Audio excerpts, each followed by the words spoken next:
Hi folks, this is Shefik. In this video, we are going to talk about how I got UK Permanent Residency, also known as Indefinite Leave to Remain or shortly ILR, in less than 3 years. But before we begin, please like the video and do not forget to subscribe to the channel to stay up to date with the latest videos. Also, your comments are more than welcome. Thank you for your all support in advance. Normally, it takes 5 years, but I took a fast track route. If you are similar to United States system, ILR is very similar to green card.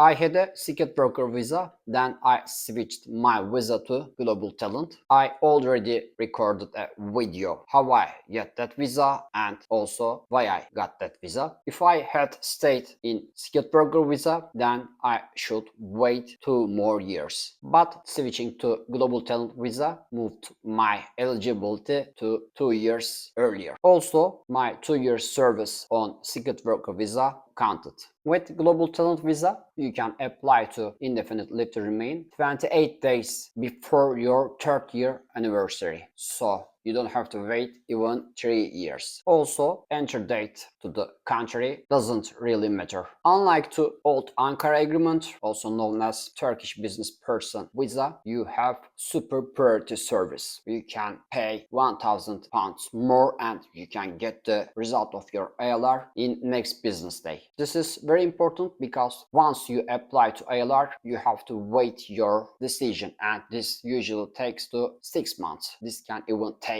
longer, so you must not live to the UK in this period even if something urgent happens. So with priority service you can get your results in a day and this is really important. In early 2025, cost of the ILR application is £2,800 and with an additional super priority service you should pay £1,000 more, so you should pay £3,800. So I got my approval mail from Home Office within 2 hours.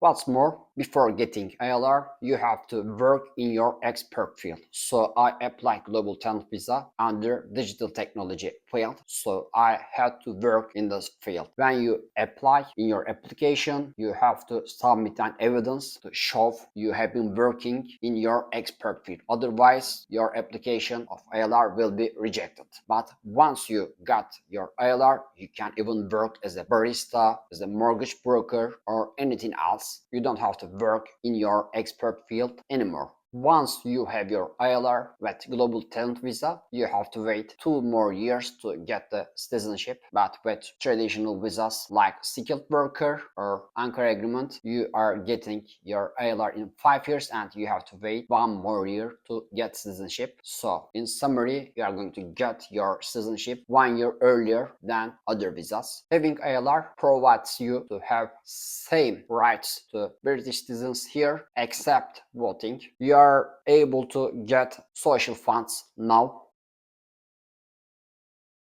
You are funded by NHS for any kind of treatment. To be honest, 1 more visa is available offering more advantages. This is Innovator Visa. You are going to get your ILR in 2 years instead of 3 years, but you have to invest with this visa. Global Talent Visa and Innovator Visa are exceptional visas. Other kinds of visas require you to live here 5 years to get the ILR, such as skilled worker, Ankara Agreement, or also known as Turkish Business Person Visa. Also family visa, common with marriage or being partner. You have to live here, you have to stay here 5 years to get the permanent residency. Just after this you have to live here a year to get the citizenship. With Innovator Visa you are getting your ILR in 2 years, and with Global Talent Visa you are able to get the ILR in 3 years. So in this video I explained how I got my UK Permanent Residency or Indefinite Leave to Remain or shortly ILR in less than 3 years. If you have any questions, please drop down under comments. Also, if you do like this video, please like it and do not forget to subscribe to the channel. Thank you all for watching and see you next time.